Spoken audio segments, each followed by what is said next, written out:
முதன்னு viral ஹிட்னே சொல்ற அந்த trending ஆரம்பிச்சதே வந்து மைனர் வெட்டி கட்டி அப்படின்ற ஒரு பாடல். அந்த டைம்ல தான் அந்த ரீல்ஸ் ட்ரெண்டிங் அப்படின்ற ஒரு ஸ்டார்ட் ஆச்சு. மைனர் வெட்டி கட்டி மச்சினி மனசுல அம்பு விட்டான். பிரதர் இன்னொரு பாட்டு உங்க பாட்டு போயிட்டு இருக்கு பயங்கரமா அப்படின்னு சொன்னாரு. என்ன பாட்டு தெரியலையே அப்படின்னு சொல்லி அப்புறம் அவர் அனுப்பிச்சு அப்போ பார்த்தேன் நான். அப்போதான் அந்த காதல் கப்பல் பாடல் ஒருத்தவங்க ரீல்ஸ் பண்ணி அப்படியே பயங்கர வைரல் ஆயிடுச்சு.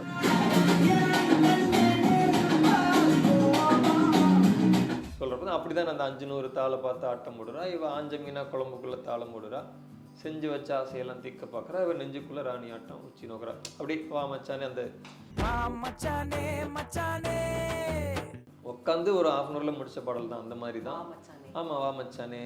அந்த காலா திரைப்படத்தில் வந்து கிளம்பு கிளம்பு வந்து போச்சு கிளம்பு, அது திடீர்னு பண்ணது தான். ஹெட்ஃபோன்ஸ் நான் வந்து காலா பாட்டு பாட போயிருந்தேன்.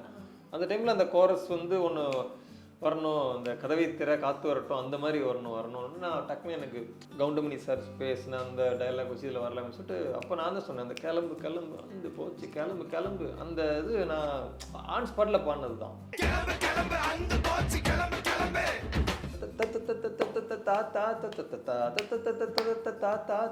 அப்படி இருக்கும். அப்போ அது மாதிரி அந்த கட்டிலே எழுதணும்.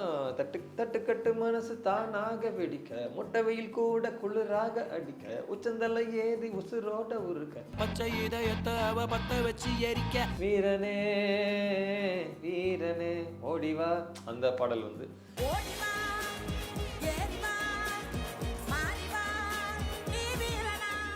எல்லாருமே கேட்டிருக்கேன், எனக்கு ரொம்ப பிடிக்கும் ரொம்ப பிடிக்கும். நிறைய பேர் சொன்ன பாடல் வந்து காதல் கனவு. காதல் கனவே தள்ளி போகாதே போகாதே. GT Holidays, South India's #1 travel brand. நிறைவான தருணங்கள் NAC ஜுவல்லர்ஸுடன். RG மசாலா. எந்த சமையலும் ருசி தேடும் ரகசியம் 20 ரூபாய். சிட்டி பாக்ஸ் பார்த்துட்டு இருக்க எல்லாருக்கும் ஜீவிகாவின் ஒரு பெரிய வணக்கம். இன்னைக்கு நம்ம கூட இன்டர்வியூல இணைந்திருக்க அவர்கிட்ட பேசுறதுக்கு எனக்கு ரொம்ப ரொம்ப இன்ட்ரெஸ்டிங்காக இருக்க போகுது. பிகாஸ் இன்னைக்கு இன்ஸ்டாகிராமில் நிறைய இந்த ட்ரெண்டிங் ரீல்ஸ்லாம் வரக்கூடிய அந்த ட்ரெண்டிங் சாங்ஸ் எல்லாமே எழுதுனது இவர் தான் அப்படின்னு நீங்கள் கேட்டிங்கன்னா ரொம்ப ஆச்சரியமாக இருக்கும். அது மட்டும் இல்லாமல் சார் வந்து இப்போ லிரிசிக்ஸ் அப்படின்ற ஒரு அவதாரத்திலிருந்து நடிகர் அப்படின்ற ஒரு அவதாரத்துக்குள்ளே இறங்கியிருக்காரு. இப்போ சமீப காலத்தில் ரிலீஸ் ஆன பிளாஸ்ட் திரைப்படத்தின் மூலமா பிளாஸ்ட் பண்ணியிருக்காரு. பேசிடலாம். முத்தமிழ் அவர்கள் நம்ம கூட இருக்காங்க. வணக்கம். வணக்கம், நல்லா இருக்கீங்களா? சூப்பரா இருக்கேன் சார். எல்லாருக்குமே ஃபர்ஸ்ட் நான் தான் நல்லா இருக்கீங்களான்னு கேட்பேன். இன்னைக்கு நீங்க கேட்டிருக்கீங்க. Thank you so much. நீங்க எப்படி இருக்கீங்க? நல்லா இருக்கேன். நிறைய வைரல் சாங்ஸ்க்கு நீங்க வந்து ஓனர் அப்படின்றத நான் வந்து ஆரம்பத்திலே சொன்னேன். நீங்களே அது கனவுல நினைச்சிருக்க மாட்டீங்க. இது நம்ம எழுதுன மாதிரி இருக்கியாடா, ஆமா நம்ம எழுதுன பாட்டு, அதை என்ன இப்படி ட்ரெண்ட் பண்ணிட்டு இருக்கீங்க அப்படின்னு உங்களுக்கே ஆச்சரியத்தை கொடுத்துருக்கோம்ல. அது என்னென்ன பாட்டுன்னு எனக்கு தெரியும், பட் நீங்களே சொன்னீங்கன்னா இன்னும் நாங்க வந்து சந்தோஷப்படுவோம். வந்து நிறைய பாடல்கள் வைரல் இருக்குது. நீங்க சொன்ன மாதிரி இது நம்ம எழுதின பாட்டு வைரலாக்குன்னு எனக்கு சொல்லி தெரிஞ்சதெல்லாம் வந்து நிறைய பாடல் இருக்கு. எனக்கு வந்து முதன்னு வைரல் ஹிட்னே சொல்ற அந்த ட்ரெண்டிங் ஆரம்பிச்சதே வந்து மைனர் வெட்டி கட்டி அப்படின்ற ஒரு பாடல். அந்த டைம்ல தான் அந்த ரீல்ஸ் ட்ரெண்டிங் அப்படின்ற ஒரு ஸ்டார்ட் ஆச்சு. அந்த டைம்ல நம்ம பாடல் அந்த மாதிரி இருக்குங்கிறப்போ எனக்கு ரொம்ப சந்தோஷமா இருந்துச்சு. அந்த டைம்லேயே வந்து சொல்லிட்டு இருக்கு என்னோட நண்பர், பிரதர் இன்னொரு பாட்டு உங்க பாட்டு போயிட்டு இருக்கு பயங்கரமா அப்படின்னு சொன்னாரு. என்ன பாட்டு தெரியலையே அப்படின்னு சொல்லி அப்புறம் அவர் அனுப்பிச்சு அப்போ பார்த்தேன் நான். அப்போதான் அந்த காதல் கப்பல் பாடல் ஒருத்தவங்க ரீல்ஸ் பண்ணி அப்படியே பயங்கர வைரல் ஆயிடுச்சு அந்த பாடல். அவங்க வந்து இன்னைக்கு எல்லா சோஷியல் மீடியாலையும் வளம் வந்துட்டு இருக்கக்கூடிய ஒரு செலிபிரிட்டியாவே அவங்க வந்து மாறிட்டாங்க. ஸோ இந்த மாதிரி ஒருத்தருடைய வாழ்க்கையவே உங்களுடைய பாடல் வரிகள் வந்து மாத்திருக்கு. ஏன்னா அவங்க ஏதோ ஒரு ஸ்டூடெண்டா அப்படி இருந்தாங்க, இன்னைக்கு அவங்க எங்கேயோ இருக்காங்க. எல்லா பெரிய ஆட்களையுமே வந்துட்டு இன்டர்வியூஸ்லாம் எடுக்கிறாங்க. ஸோ ஒருத்தவங்களுடைய வாழ்க்கையவே வந்துட்டு நம்ம பாடல் வரி வந்து மாத்திருக்கே அப்படின்ற அந்த ஒரு லைவ் எக்ஸாம்பிளை பார்க்கும் போது அவங்க ஒருத்தர் மட்டும் இல்லை, அந்த மாதிரி நிறைய பேர் இருக்காங்க. ஸோ உங்களுக்கு அந்த ஒரு மொமெண்ட் வந்து எப்படி ஃபீல் ஆகுது சார்? இல்லை அந்த பாடல் வந்து எப்படின்னா வந்து ஒரு ஒய்ஃபை பார்த்து பாடுற மாதிரி, அவங்க ஏற்கனவே கோச்சிட்டு போயிட்டுருக்காங்க அப்படிங்கிறப்ப வந்து அவங்கள வந்து சமாதானப்படுத்துகிற மாதிரி ஒரு பாடல். ஒரு காதலிக்கு ஒரு காதலன் பாடக்கூடிய பாடல், ஒரு ப்ரொபோசல் மாதிரி இருக்கும். அப்படிப்பட்ட பாடல் எழுதுகிறப்ப படம் ஹிட் ஆகுது, மறுபடியும் வந்து வைரல் ஆகுது. அப்படிங்கிறப்ப வந்து பல காதலர்கள் வந்து, அதாவது ஒரு காதலன் வந்து காதலிக்கு ப்ரொபோசலாக இந்த பாட்டை வச்சு ரீல்ஸ் பண்ணி நான் பார்த்தேன். அப்போ வந்து நம்ம எழுதுனதுக்கு வந்து நிறைய பேர் பயன்பட்டுருக்கு. அப்படிங்கிறப்ப வந்து ரொம்ப சந்தோஷமா இருந்துச்சு. ரீல்ஸ்க்கு உதவி இருக்கு, அதே மாதிரி அவங்களோட ரியல் லைஃபுக்கும் உதவி இருக்கு இந்த பாடல். அப்படிங்கிறப்ப ரொம்ப சந்தோஷம். இறைவி படத்துல வரக்கூடிய காதல் கப்பல் சாங் போய் தான் பேசிக்கிட்டு இருக்கோம் நம்ம. சந்தோஷ் நாராயணன் சாரோடைய மியூசிக்ல நீங்க இந்த பாட்டை எழுதிருப்பீங்க. எப்படி சார் வேலை வாங்கினார் அவர் உங்களை? சொல்லுங்களேன். ஏன்னா அவர் எப்பவுமே வந்து ஒரு சில் டைப்பான ஒரு ஆள் தான் இல்லையா சந்தோஷ் நாராயண் சார். உங்களோட ஒர்க் பண்ணும்போது அவர் எப்படி உங்களை வேலை வாங்கினாரு, இப்படி பண்ணுங்க அப்படி பண்ணுங்க? இல்லை இப்போ என்னன்னா, நான் இப்போ காலேஜில் வந்து இது மாதிரி நான் ஒரு காலேஜில் ஒரு பேண்டு க்ரியேட் பண்ணணும் அப்படிங்கிறப்ப நான் வந்து எனக்கு அடுத்து இருக்கிற ஜூனியர் கிளாஸ்லாம் போயிட்டு யாருக்கெல்லாம் மியூசிக்கில் இன்ட்ரெஸ்ட் இருக்குது அப்படின்னு கேட்குறப்ப வந்து எனக்கு மியூசிக் தெரியும், என்ன பண்ணுவீங்க அப்படின்னா ஃப்ளூட் வாசிப்பேன், சரி நாளைக்கு வந்து வாசிச்சு காமிங்க அப்படின்னு சொல்லி அப்படி எங்கள் பேண்டில் வந்தவர் தான் சந்தோஷ் நாராயண். உங்க ஜூனியர், காலேஜ் ஜூனியர். ஓ, அப்படி வந்து அப்புறம் நாங்கள் அதற்கு அடுத்த செட்டு ஜூனியர் வந்து திபுனினன் தாமஸ். அதுக்கப்புறம் வந்து ரொம்ப ஒரு அடுத்த செட் வந்து அருண்ராஜ் அக்கம்பரா, சிவகார்த்திகேயன் இவங்கெல்லாம். எல்லாரும் ஒரே காலேஜ். ஆமாம், ஒரே காலேஜ் தான். அப்படி வந்து நாங்கள் ஒரு பயங்கரமான ஒரு கல்ச்சரல் டீமே வந்து நாங்கள் சினிமாக்குள்ளே என்ட்ரு ஆகிருக்கோம். இப்போ ரீசெண்ட் ரொம்ப எங்களுக்கு ரொம்ப டச் இல்லை, பட் ரொம்ப ரீசெண்டாக வந்தவங்கன்னா பரிதாபங்கள் கோபி சுதாகர் அவங்களும் உங்க ஜூனியர். ஆமாம், ஆமாம், ஜேஜே இன்ஜினியரிங் காலேஜ் இப்போ சவுடாம்பிகா அந்த ஆமாம் அவங்க நிறுவனத்தில் இப்போ இருக்குது. நாங்கள் எல்லாமே ட்ரிச்சி தான், ட்ரிச்சிலேருந்து வந்தவங்க தான். அப்படி ஏன்னா அதனால் வந்து இப்போ நான் வந்து சினிமா வரணும் அப்படின்னு வந்துட்டேன். அதுக்கப்புறம் மியூசிக் டேரக்டர் ஆகணும்னு சொல்லிட்டு சந்தோஷ் வந்தாப்புல நாங்கள் இங்கே பார்த்து பழகி அவர் நாங்கள் ட்ரை பண்ண காலங்களே ரொம்ப காலங்கள் இருக்குது. நாங்கள் 2 பேரும் சேர்ந்து நிறைய பாடல்கள் உருவாக்கணும், அதை வச்சு நாங்கள் ட்ரை பண்ணோம், நிறைய பேர்த்தை சந்தித்தோம். அந்த மாதிரி ரொம்ப எங்களுக்கு ரொம்ப காலேஜ்லேருந்து இது வரைக்கும் இருக்குது தொடர்பு. அதனால் வந்து நான் எப்படி எழுதுவேன்னு தெரியும், அதனாலே எந்தெந்த பாட்டு செட் ஆகும்னு சொல்லிட்டு அந்த மாதிரி தருவார் நான் ஒர்க் பண்ணியிருக்கேன். ஒரு ஃப்ரெண்ட்ஷிப் கலந்த ஒரு ஒர்க் தான். ஸோ சந்தோஷ் நாராயண் சார் இல்லாமல் இண்டஸ்ட்ரியில் உங்களுடைய ஃபீல்டில் இந்த பாடல் ஆசிரியர்கள் அப்படின்ற அந்த ஒரு ஃபீல்டில் உங்களுக்கு இருக்கக்கூடிய பெஸ்ட் ஃப்ரெண்ட்ஸ் தான் யாரெல்லாம் சொல்லுவீங்க? மோகன்ராஜன் நானும் வந்து விக்ரம் இதெல்லாம் எழுதியிருக்கோம். அதனால் வந்து நாங்கள் அந்த படம் பயங்கர ஹிட்டாக இருந்துச்சு. நான் அவர் யாஞ்சி எழுதியிருப்பார், நான் வந்து இது டசக்கு டசக்கு எழுதியிருந்தேன். அந்த படத்தோட ஆரம்பத்துலேருந்து கடைசியில் வெற்றி விழா வரைக்குமே நாங்கள் அடிக்கடி மீட் பண்ணுற மாதிரி நிறைய சந்தர்ப்பங்கள் கிடைச்சி. அப்போலேருந்து இன்னுமே நாங்கள் வந்து தொடர்பில் இருக்கோம். இதில் என்ன ஸ்பெஷல்னா, இப்போ பிளாஸ்ட் படம் பற்றி சொல்கிறீங்களா, ஃபர்ஸ்ட் நாள் ரிலீஸ் அன்னைக்கு அவர் படம் பார்த்துட்டு எனக்கு ஃபோன் பண்ணார், தலைவா நடிச்சிருக்கீங்க பயங்கரமாக, ரொம்ப ஹாப்பின்னு சொல்லிட்டு அப்ரிஷியேட் பண்ணார். அது ரொம்ப சந்தோஷமான விஷயம் இல்லை. அவருக்கும் நான் எனக்கு ஏதாவது எப்போ நல்ல விஷயங்கள் நடக்கணும் அப்படின்னு அவருமே நிறைய எதிர்பார்த்துட்டு இருப்பார். அது மாதிரி மோகன்ராஜன் இப்போ கூடவே இப்போ நான் சந்தோஷ் நேரம் நாங்கள் ட்ராவல் பண்ணுறப்ப விவேக் அவர் நண்பர் தான். இந்த மாதிரி நிறைய பேர் இருக்காங்க நண்பர்கள்னு சொல்லப்போனால். அப்புறம் குட்டி பட்டாசு எழுதின ஆப்பா ராசா, அப்புறம் வந்து அண்ணாத்தே, இந்த மாதிரி நிறைய படங்களில் வந்து ரஜினிக்கு அருண் பாரதி, இப்போ நம்ம நீலோத்தி எழுதினார் சாரதி, இந்த மாதிரி நிறைய பேர் இருக்காங்க சொல்லணும்ல. என்னைய வந்து ஸ்டேஜில் வந்து உங்கள் பாடல் சூப்பராக இருக்குது, நானும் அவரும் ஒரே படத்தில் எழுதியிருக்கோம் அப்படிங்கிறப்ப வந்து அந்த படத்தில் உள்ள பாடலை மென்ஷன் பண்ணி சொல்லி கார்த்திக் நேத்தா சொல்லியிருக்காரு. அதே மாதிரி வந்து மதன் கார்கே அவர்களும் வாய்மொழி பேசுவோம் பண்ணப்போ ஒரு மாதிரி சொன்னார், என் பாடலோட உங்கள் பாடல் இந்த படத்தில் பயங்கர ஹிட் ஆகும் அப்படின்னு ஸ்டேஜ்லேயே சொன்னார். இந்த மாதிரி பெயர்களை வேணால் இப்போ டக்குன்னு நான் சொல்ல விட்டுருக்கலாம், பட் நிறைய பேர் அந்த மாதிரி இருக்காங்க. பார்வதி மேம் இருக்காங்க, நிறைய பேர் இருக்காங்க அந்த மாதிரி.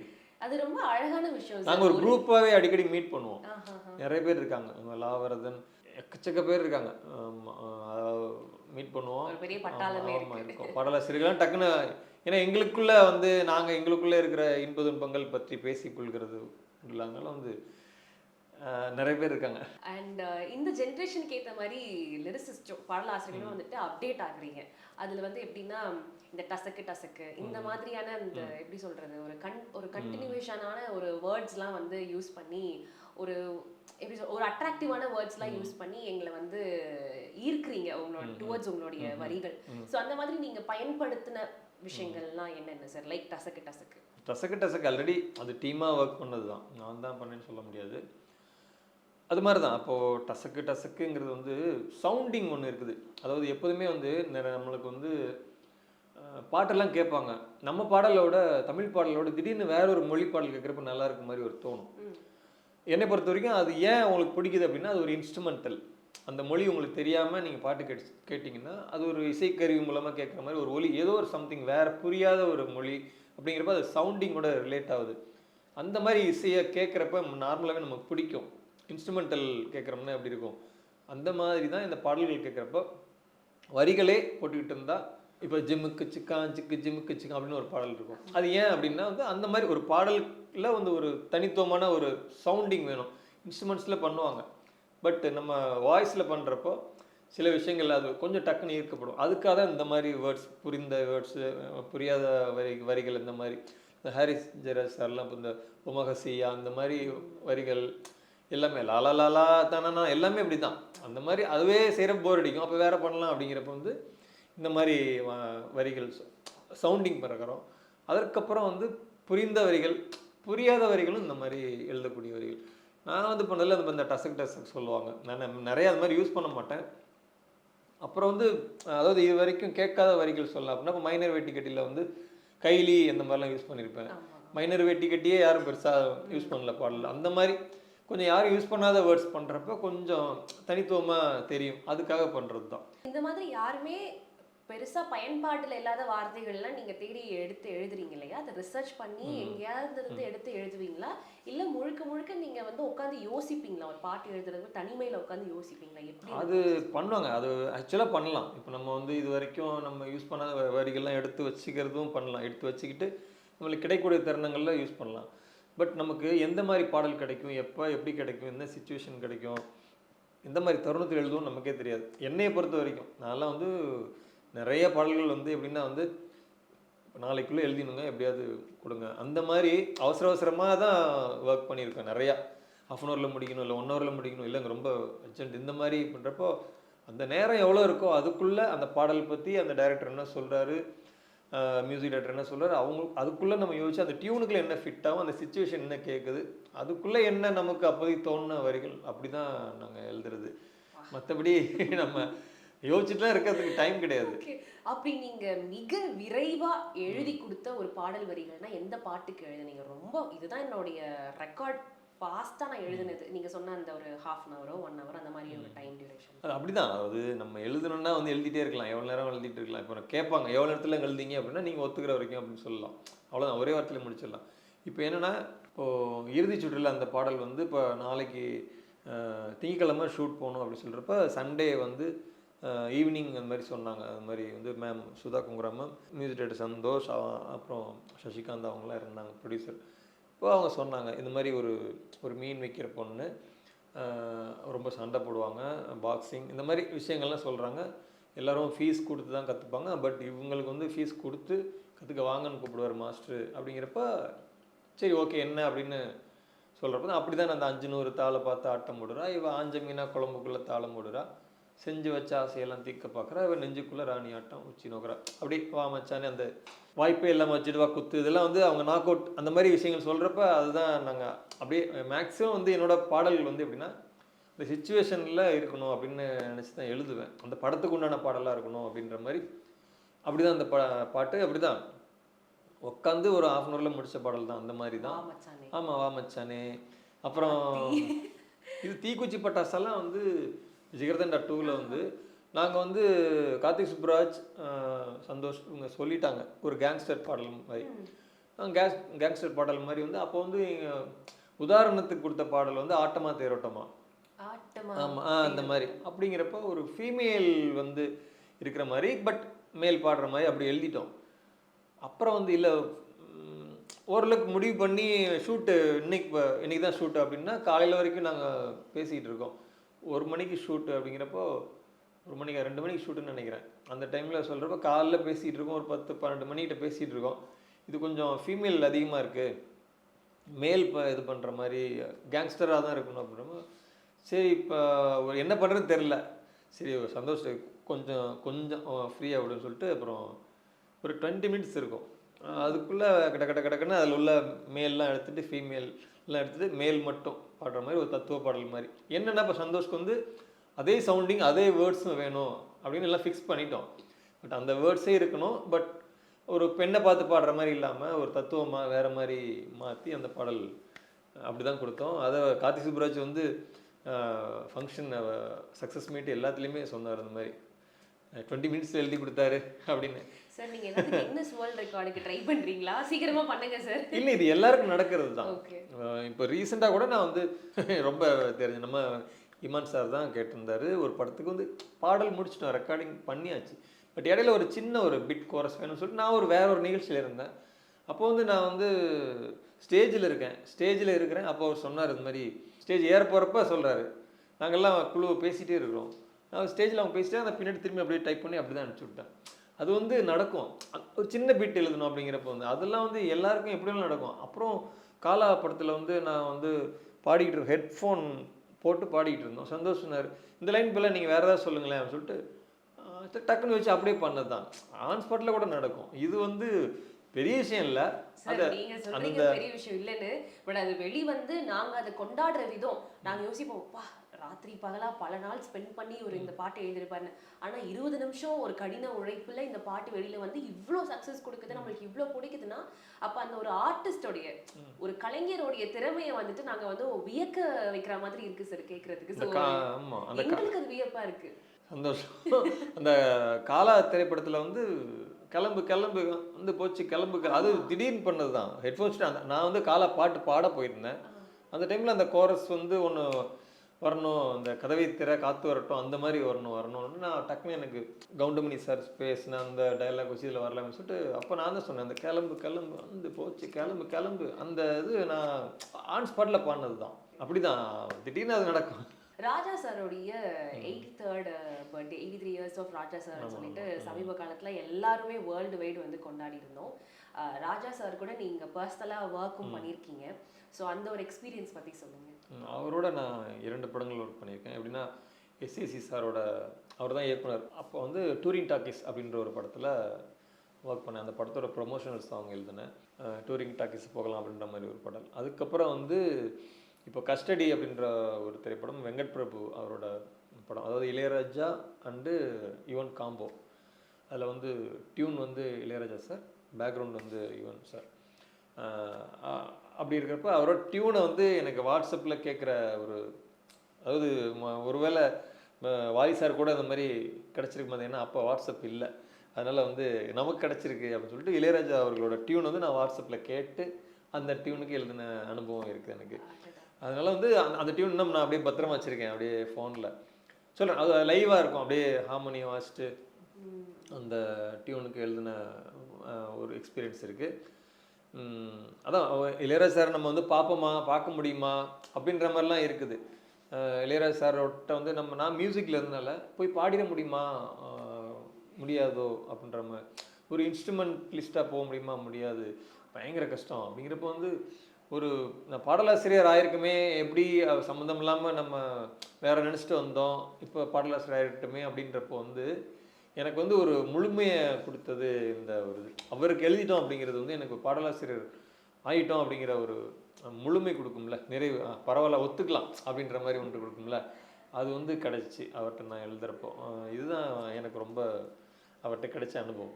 காதல் அறை ஒன்று விழுந்துச்சு, அந்த சாங் வந்து ஸ்டில் நிறைய பேருடைய பிளேலிஸ்ட்டை வந்து ரூல் பண்ணிக்கிட்டு தான் இருக்கு. அந்த பாட்டை எழுதின அந்த அனுபவம். காதல் அறை ஒன்று வந்து, அதாவது நான் எழுத ஆரம்பித்தது வந்து எப்படின்னா வந்து அந்த நாளை இயக்குனர்கள் அப்படின்ற ஒரு, அதாவது ரொம்ப புதுசாக அப்போ தான் வந்து சின்ன சின்ன ஷார்ட் ஃபிலிம் பண்ணி இயக்குனர்களாக வந்துக்கிட்டு இருக்கவங்களுக்கு வரிசையில் நம்ம அட்டக்கத்தி, பீட்சா, சூதுகவும், உண்டாசுப்பட்டி, இன்டர்நெட் நாள், இப்படி வரிசையாக அவங்களுக்கு நான் தான் எழுதினேன் அந்த டைமில். அப்படி எழுதுகிறப்ப தான் பாலாஜி மோகன் அவரோட அந்த வாய்மொழி பேசும் திரைப்படத்தில் எழுதினேன். எல்லாமே புது டீம். அப்போ அது ஒரு பொது கான்செப்ட். அந்த மாதிரி வந்து இந்த மாதிரி வைரஸ் வந்துடும், அவங்களால பேச முடியாது, அந்த டைமில் எப்படி காதலை சொல்லிப்பாங்க, பேச முடியாது ஆனால் காதலை சொல்லணும் அப்படின்ற மாதிரி. அப்போ வந்து ஷாண்டோலனோட மியூசிக்கு, அப்போ முண்டாசுப்பட்டி, வாய்மொழி பேசும் ரெண்டுமே சைமல்டேனியஸில் போயிட்டு இருந்துச்சு அந்த படங்கள். அப்போ வந்து இந்த டியூனுமே வந்து ஒரு மாதிரி வெஸ்டர்னில் அப்படி இருக்கும். அப்போ அது மாதிரி அந்த கட்டுலே எழுதணும், தட்டு தட்டு கட்டு மனசு தானாக வெடிக்க, மொட்டை வெயில் கூட குளிராக அடிக்க, உச்சந்தலை ஏறி உசுரோட உருக்க, பச்சை எதை அவ பற்ற வச்சு எரிக்க, அப்படி இருக்கும். இதுதான் அந்த சந்தத்தில் அப்படியே ஃபிட் பண்ணி துணியை வந்து நம்ம டைலரிங்கில் பக்கவா தப்போம்ல, அந்த மாதிரி தச்சு வச்சோம் அந்த பாட்டு. ஏன்னா அந்த காதல் அறையே வந்துட்டு இதெல்லாம் கொலோக்கியலா யூஸ் பண்ற ஒரு வேர்டு, அதை நீங்க ஒரு லிரிக்ல கொண்டு வந்து அது வந்து ஹிட் ஆகுறதெல்லாம் வந்துட்டு காதல் வந்து அதான் ஒரு வந்து என்ன போச்சு சாச்சிட்டா அப்படிலாம் சொல்லுவாங்கல்ல, அந்த மாதிரி என்ன சரி இப்படி வச்சிடலாம், அரைஞ்சிட்டா அப்படின்னு வச்சுட்டு அதுக்கு ஒரு அடுத்த லைன் அதுக்கு பதிலாக வந்து அரைஞ்சதுனால கண்ணை செவந்த மாதிரி மனசு செவந்துருச்சு அப்படின்ற மாதிரி எழுதியிருந்தோம். உங்களுக்குள்ள ஒரு இண்டிவிஜுவலாவே இந்த காதல் அப்படின்ற தாக்கம் நிறைய இருக்கு சார். லவ் மேரேஜா நீங்க? லவ் மேரேஜ் தான். ஓகே. பட் அதனால அப்படின்னு இல்லை, படங்களில் ஒரு படம்னு எடுத்துக்கிட்டால் அதில் ஒரு லவ்னு ஒரு கான்செப்ட் இருக்குது. எல்லா படங்கள்லையுமே மேக்ஸிமம் இருக்கும். அது வந்து ஒரு சென்ட்ரலாக இருக்கக்கூடிய விஷயமா இருக்குது. அப்படிங்கிறப்ப காதல் பாடல்கள் நிறைய வருது. அப்படிங்கிறப்ப அந்த காதல் எழுத வேண்டியதாக இருக்குது. ஓகே, செம பாட்டு சார். அதுவும் அதுக்கப்புறமா இப்போ ரீசெண்டாக சமீப காலமாக எல்லாருமே அந்த ஆக்ஷன் கொண்டு அந்த ஒரு ஹூக் ஸ்டெப்போட போட்ட ஒரு வைரல் சாங் ரீல் தான் முன்னால நீ வர பின்னால நான் வர அந்த ஒரு பாட்டு. ஆமாம். அந்த பாட்டு நீங்க எப்ப எழுதுனீங்க சொல்லுங்க? அது கிட்டத்தட்ட ஒரு 8 வருஷத்துக்கு முன்னாடி எழுதுனது இருக்கலாம். ரொம்ப ஆரம்பத்தில் எழுதுனது தான். அது வந்து பௌபௌ அப்படின்ற ஒரு திரைப்படம். பிரதீப் கிளிக்கர் அவர் தான் இயக்குனர். மார்க் அப்படிங்கிறவர் தான் மியூசிக் டைரக்டர். அதில் தான் எழுதுனது. அந்த டைமில் அவர் வந்துட்டு அந்த டைமில் வந்து ஒரு டாக் வச்சு படம், அவங்களுக்கு இப்படி சின்ன பிள்ளைங்க பார்க்குற மாதிரி அந்த ஒரு மாதிரியான படம். பட் திடீர்னு ஒரு நாள் இப்போ நீங்கள் சொன்ன மாதிரியே வந்து இதுவும் வந்து இந்த பாட்டு வைரலாக போயிட்டுருக்குன்னு சொல்லிட்டு அவங்க அனுப்பிச்சு தான் எனக்கு தெரியும். அதற்கப்புறம் தான் பார்த்தேன் முன்னால் நான் வரேன் பின்னால் நீ வர அந்த பாடல் வந்து எனக்கு ஒன்று பிடிக்குது. அது வந்து ஒரு குட்டி பையனுக்கும் அந்த குட்டி டாகுக்கும் உள்ள அவங்களுக்குள்ள உள்ள ஒரு அன்பு தான். அது வந்து இப்போ இத்தனை வருஷம் கழித்து வைரல் ஆனதுக்கு வந்து எனக்கு எல்லாருக்குமே என்னடா கவனிக்கப்படலேன்னு இருப்போம்ல, அப்படிங்கிறப்ப அதே மாதிரி பசங்க குட்டி பசங்கள்லாம் அதை போட்டு கேட்குறப்ப ரொம்ப சந்தோஷமாக இருந்துச்சு. சூப்பர். அண்ட் உங்களோட இன்னொரு ஒரு சாங் வந்து நம்ம சிஎஸ்கே மேட்ச் கிரவுண்ட்ல நடக்கும்போது நம்ம தலை தோனிக்கு இன்ட்ரோ சாங்காலாம் ப்ளே பண்றாங்க அப்படின்றத நாங்கள் கேள்விப்பட்டோம். அந்த ஒரு ஒரு பெருமைக்குரிய ஒரு பாடலாசிரியர் நீங்க தான். அந்த பாட்டை பத்தி நீங்களே சொல்லுங்க. அதான் வீரன் திருவிழா சாங் அப்படின்னு போட்டா வரும். வீரனே வீரனே ஓடிவா அந்த பாடல் வந்து ஹிப்ஹாப் தமிழாவுக்கு வீரன் அப்படின்ற ஒரு திரைப்படத்தில் எழுதின பாடல் தான். அவங்க தான் பாடியிருப்பாங்க. அந்த வாய்ஸ் ரொம்ப, அந்த வாய்ஸ் தான் அதில் ஸ்பெஷல். நம்ம எழுதுனது அப்படிலாம் அதெல்லாம் சாதாரண வார்த்தை தான். பட் நம்ம எழுதின பாட்டு வந்து ஹிட் ஆயிருக்கே அப்படிங்கிறப்ப நமக்கு ஒரு பெருமை, அதோட நம்மளும் சேர்ந்துக்கலாம் அப்படின்றது தான் நம்ம பாடல் அப்படின்னு சொல்லி. அது வந்து இப்போ எப்படின்னா வந்து நம்மளை விட வந்து வேற்று மொழிக்காரர்கள் நிறைய பேர் இந்த ரீல்ஸ் வச்சுருந்து நான் பார்த்துருக்கேன். ஆமாம், வேறு மொழிக்காரங்களும் இந்த ரீல்ஸ் இந்த பாட்டு ரீல்ஸாக வச்சுருந்துருக்காங்க, நான் பார்த்துருக்கேன். அது வந்து அதான் நம்மளுக்கு ஒரு சந்தோஷமான விஷயம் தானே. இன்னொரு விஷயமும் கூட இந்த ஹிப்ஹாப் தமிழா சாரோடைய பாட்டு தான் இது. பட் அவருடைய கான்செப்ட்ஸ்ல அவருக்குமே இந்த பாட்டு தான் இன்ட்ரோ. ஆமாம், என்ட்ரி அவர் வர்றப்ப இந்த பாட்டு போட்டு தான் அவர் என்ட்ரி ஆவார். அந்த மாதிரி நிறைய கான்செப்ட் நடந்திருக்கு. நமக்கு இன்னும் ரொம்ப சந்தோஷம். ஸோ ஹிப்ஹாப் தமிழா சார் அவரோட ஒர்க் பண்ண அந்த எக்ஸ்பீரியன்ஸ் பற்றி சொல்லுங்க. இருக்கு. நான் ஃபஸ்ட்டு ஒர்க் பண்ணது இன்டர்நெட் நாளைக்கு அப்படின்ற திரைப்படத்தில் ரவி அவரோட திரைப்படம். அப்போயே நான் அதில் எழுதி நானே தான் ராஜா மச்சி அதான் அந்த பாட்டு தான் ஃபஸ்ட் எழுதுனேன். அதுக்கப்புறம் ரொம்ப காலம் கழிச்சு மறுபடியும் வந்து நாங்கள் அதான் அந்த அன்பறிவு அப்படின்ற திரைப்படம், அதுக்கப்புறம் வீரன் அந்த திரைப்படம், அப்புறம் இருக்கு அரண்மனை 4ல் ஒர்க் பண்ணேன். அந்த சிம்ரன் அண்ட் குஷ்பு லாஸ்ட்டில் கிளைமேக்ஸ் சாங் அந்த சாங்கு, அது அம்மன் சாங்கு. அதுக்கப்புறம் இப்போ மூக்குத்தி அம்மன் 2ல் கூட எழுதியிருக்கேன், அம்மன் சாங் வருது. ஆமாம் இருக்குது, நிறைய படங்கள் இருக்குது அவர்கிட்ட. ஆமாம், இதுதான் நிறையா அவரோட ஆன் ஸ்பாட் ஒர்க் பண்ணுவோம். அப்படியே அப்போ டியூன் சொல்லுவார், அப்போ அப்படியே எழுதி அப்படியே சிங்கர் பாடுவாங்க. இந்த மாதிரிலாம் நடக்கும். ஸோ ஒவ்வொரு மியூசிக் டைரக்டரோடையும் ஒவ்வொரு அனுபவம் இருக்கு இல்லையா? நிச்சயமா அது உங்களுக்கு ஒரு பெரிய மெமரிஸாக ஃபார் எவர் வந்து இருக்கும். இப்போ உங்களுடைய ஒரு டாப் 10 சாங்ஸ் அப்படின்னு நாங்கள் நினச்சி எடுத்துகிட்டு வந்திருக்க ஒரு 10 சாங்ஸ் நான் வந்துட்டு சொல்ல போகிறேன். அதில் உங்களுக்கு பிடிச்சது நான் 1 and 2 சொல்லுவேன். அதில் ஏதாவது ஒன்று நீங்கள் செலக்ட் பண்ணணும். ஒரு திஸ் ஆர் தட் மாதிரி இருக்க போகுது. கொஞ்சம் கஷ்டம் தான் மக்களே, ஏன்னா எல்லாமே வந்துட்டு ஃபேவரட்ஸ் தான், எல்லாமே ஹிட்டு தான். ஸோ ஃபஸ்ட்டு அந்த லிஸ்ட்டில் காதல் கப்பலா இல்லை காதல் அற ஒன்று விழுந்துச்சா? காதல் கப்பலா காதல் அற ஒன்று விழுந்துச்சா ரெண்டுமே சூப்பர் பாடல் தான். பட் நம்மளுக்கு வந்து அதில் வரிகள் வந்து நான் எழுத போனது அதை அடிக்காமல் அப்படியே வரிசையாக எழுதிட்டே வந்தேன், திருத்தமே பண்ணாமல். அது வந்து காதல் அற ஒன்று விழுந்துச்சு. அது சந்தத்தில் கோக்குறது ரொம்ப ஸ்ட்ரிக்டாக இருக்கும், அது ஸ்பெஷலாக இருக்கும். அதனால அந்த பாடல் வச்சுக்கலாம். காதல் அற ஒன்று விழுந்துச்சா இல்லை டசக்கு டசக்கா? காதல் அற தான். டசக்கு வந்து கமர்ஷியல் ஹிட்டு. பட் காதலை பற்றி வரின்னு சொல்ல போனால் காதல் அற தான். இது நீங்கள் இப்படியே சொல்லிட்டு போனாங்க லாஸ்ட் வரைக்கும் காதல் அறையே நின்றுமே எந்த மட்டும். காதல் அற ஒன்று விழுந்துச்சா இல்லை தீக்குச்சி பட்டாசா? காதல் அற தான். காதல் அற ஒன்று விழுந்துச்சா இல்லை வா மச்சானே வா மச்சானே? இப்போ வா மச்சானே போய்க்கலாம். வா மச்சானே வந்து எப்படின்னா ஒரு பெண்ணோட ஒரு பெண் பாயிண்ட் ஆஃப் வியூவில் நிறைய பேருக்கு பிடிச்ச பாடல், அவங்களோட கெத்துன்னு ஒரு பாயிண்ட் வரும்ல, அந்த இதுக்கு யூஸ் பண்ணுவாங்க. அப்படிங்கிறப்ப அவங்களுக்காக நம்ம எழுதியிருக்கோம்ல, பெண்களுக்காக எழுதியிருக்கோம் அப்படிங்கிறப்ப நமக்கு ஒரு பெருமை இல்லை. அந்த பாடல் ரொம்ப பிடிக்கும். இப்போ வா மச்சானேவா இல்ல மாயோனேவா?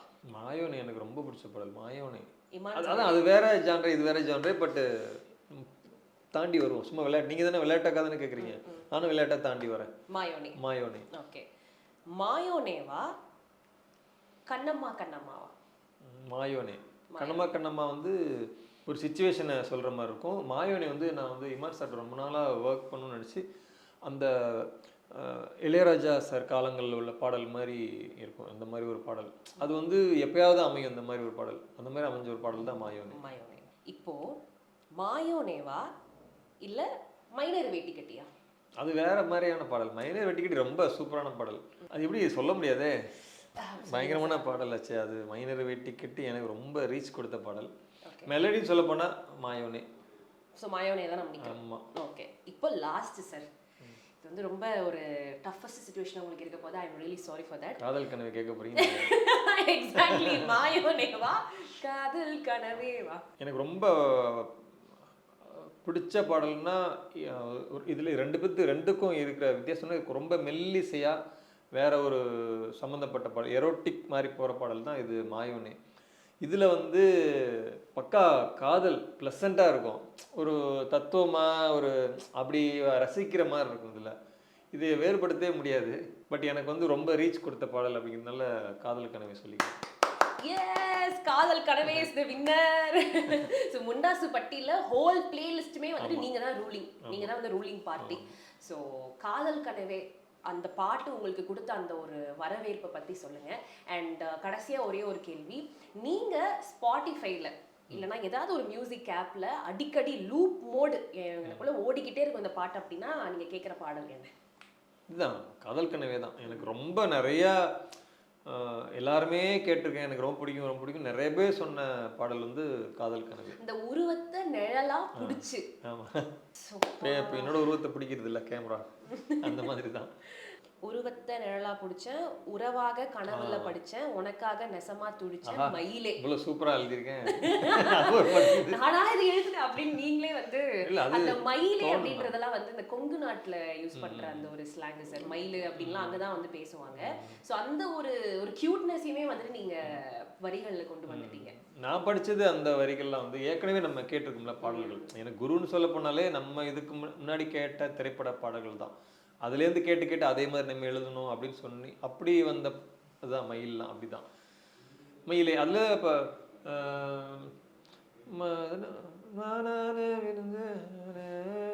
மடி மேலே விழுந்து மாறாத மனமே மானே மடி மேலே விழுந்து நானே அப்படிங்கிறதெல்லாம் வந்து ஏற்கனவே நம்ம கேட்ட பாடல்கள்லேருந்து வந்த இன்ஸ்பிரேஷன் தான். அந்த மாதிரி இந்த பாடல் வந்து, அதாவது சந்திக்கிறேன்னா ஒரு இப்போ என்னோட பாட்டு லிஸ்ட் எல்லாம் சொன்னேன்னா வந்து அதை வந்து கரெக்டாக அவங்க எல்லாருமே காதல் கனவு எனக்கு பிடிக்கும்னு சொல்லுவாங்க. எல்லா தரப்பு மக்களுக்கும் பிடிக்கும். அதனால அந்த பாடல் எனக்கு ரொம்ப பிடிக்கும். எங்களுடைய எவர் ஃபேவரட்டும் சரி, இப்போ உங்களுடைய எவர் ஃபேவரட்டும் சரி, ரெண்டுமே சேர்ந்து இப்போ வந்து நம்ம வெற்றி அடைச்சிருக்கோம் இந்த கேம்ல. ஸோ முத்தமிழ் சார், தேங்க்யூ ஸோ மச் இன்னைக்கு நீங்கள் சிட்டி ஃபாக்ஸ்க்கு வந்ததுக்கு. அண்ட் இன்னும் நிறைய நீங்கள் பாட்டும் எழுதணும், நடிக்கவும் செய்யணும், நாங்கள் அதை பார்க்கணும். Thank you so much sir. ரொம்ப நன்றி, ரொம்ப நன்றி. GT Holidays, South India's #1 travel brand. நிறைவான தருணங்கள் என்ஏசி ஜுவல்லர்ஸுடன். ஆச்சி மசாலா. எந்த சமையலும் ருசி தேடும் ரகசியம் 20 ரூபாய்.